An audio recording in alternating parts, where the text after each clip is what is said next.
Bagfuel, baby. What made you start YouTubing and podcasting?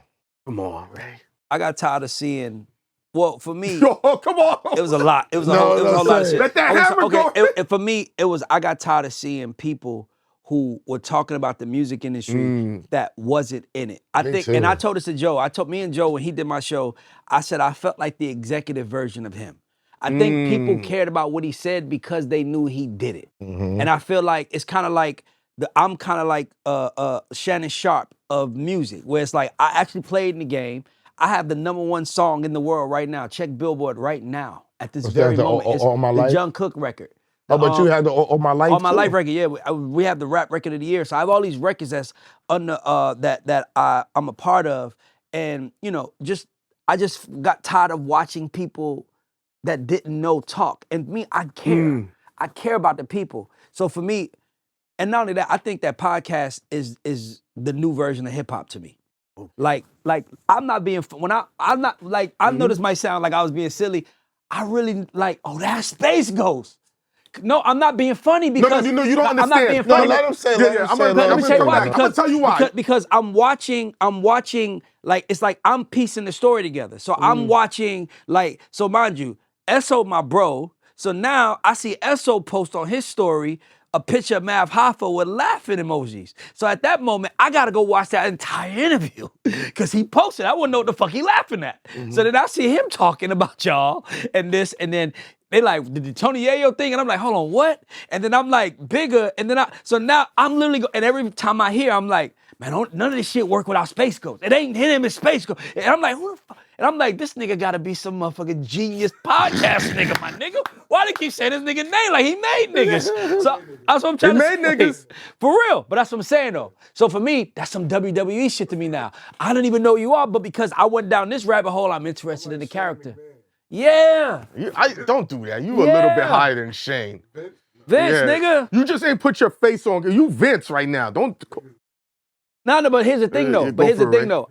I wanted to know. I'm not even being funny. Because I kept hearing, like, man, it wasn't fucking space. If it wasn't for Space Ghost, none of this shit would be going on. I'm like, who the fuck is this nigga, my nigga? Why they keep telling this nigga name like that? So when I meet you, and I'm like, oh, shit. Like, that's really me being, like, a fan of listening to this shit. Here's the thing. I just been saying, yo, Space Ghost, you know you're famous.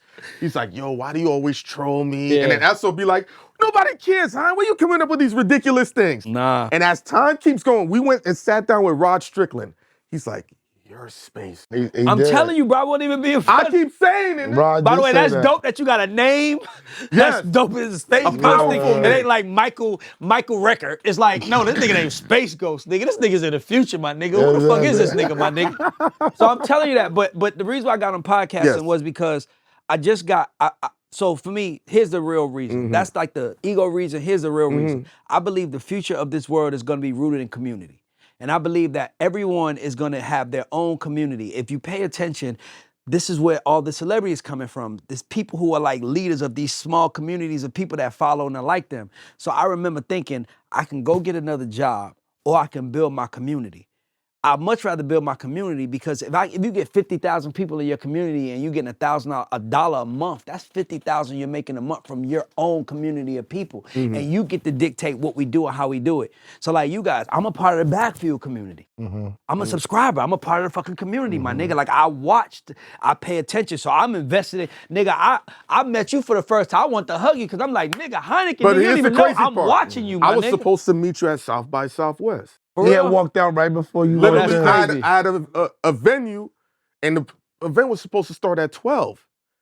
So we in there at 11 a.m. There's like, yo, the line's around the corner. Yeah. I'm like, around the corner at 11, and it was really, and you've been to South by. Yeah. It don't work like that. And literally, Esso hit me. He's like, yo, I just met this dude, Ray Daniels. I was like, And I had just saw you like. But here's the crazy People part. got- But that's the world we live in now. I walk into the restaurant. yeah. I see Esso. My man Jack Dan, shout out to Jack Dan's whispers, yo, that's Esso from such and such. And I was like, I know who he is. And I was like, but you know me, I'm in the music industry. We don't We don't interact. just walk over. We don't interact. So I'm kind of like, I know. I said the same thing to Ghost. I saw the nigga, I said, that look like that Ray Daniels nigga. And then I'm like, Ghost was like, yo, I think that's him. I said, that's crazy because I had just saw your clip like the day before. And I was like, who's this Ray Daniels nigga? And you came in, and I swear to God, Han said peace. He walked out the door, and we saw him go by the window, and I looked back, and you were coming in the door. That's crazy. Because I walk in, and Jack is like, nah, I'm going to go say something. He from Queen. Nigga, you know, that's like motherfucker. I don't know how that shit work. Nigga. I'm a Queens nigga, bro. That nigga said Space. When that nigga said he from Queens, it was like, no, that's my nigga. I'm like, so I said, do you know him? He said, nah, nigga, he from Queens though. Nigga, I got this. So that was like, so at that moment, it was like, so for me, even now, like, I'm not gonna lie to y'all. I say about 3 weeks ago, when I was in Paris, that was the first time I came back from Paris, and I actually said, I'm gonna embrace being a media personality. Because I didn't embrace it. I didn't even like it. Like, nigga, because to me, it's like, I'm not doing it for the fame or the money. I'm doing it because I give a fuck.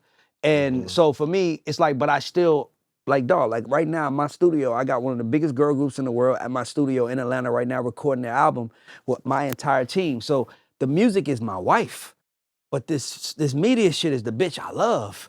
You know what I'm saying? So I gotta, you know what I'm saying? I just gotta be respectful to my wife, but that's why I work so hard. You've been a pimp a long time, right? That's some pimp talk right there. Nah, for real, nigga, because I love it. I love this. Like, dog, the music shit, it's bullshit and it's frustrating. See, I can't see that. What's up, Ash? Because everybody see online, like it's a bunch of people that's online asking, like, oh, well, if you know so much about the business, why you don't got an artist and why you not doing that? People don't understand that. I want to answer that though. I'm glad you brought that up. I really don't want to do it. I'm glad you brought that up. So here's the thing I want y'all to know. Most of these managers that y'all look up to, they really ain't the shit. Most of these executives you look up to, they really ain't the shit. They got lucky. And I'm not even saying that like... Yo, he said that to me, yo. Listen, proximity plays a bigger role in success than anything else. Not being disrespectful or nothing like that. But, timing. Nigga, Tata lived in Jay-Z's building. Memphis Bleak lived in Jay-Z's building. These niggas was on the ride whether they wanted to be or not. Like, Dane was from Harlem, nigga. We could break up, but you was in my building, nigga. Our moms is sending each other sugar and butter. It's a different relationship. James Lassiter, who managed Will Smith, he was the only dude with a car. Yes. He wasn't a brilliant manager. He was the only dude with a car. He became brilliant because he honored the process, right? But he became brilliant. But a lot of these people you look up to, these niggas got lucky. Like, and then you can tell if a nigga got lucky, didn't get lucky if he did it more than once. Like what Hov said. Niggas said they make Hov, okay, make another Hov. Has Dame made another Hov yet? And I love Dame, but has he? He ain't even came close. Mind you, because Jay-Z is the fucking one. But Rich Paul, same shit, Rich Paul, the brilliant agent. My nigga, you was LeBron's friend, my nigga. All you had to do was honor the process, my nigga. Let me say something to these doo-doo head niggas that don't understand. Y'all have no idea what it takes to make it in the music business without having an arm to pull you in. You have no idea when people look at you and you pulling up in cars and they looking at you, how'd you make this money and I don't know your name? You have no idea the grind and the hours I put in, leaving college, swerving with dudes, throwing parties, getting to know people from parties, coming up, spending my own money just to be in events because nobody could even get into this world, bro.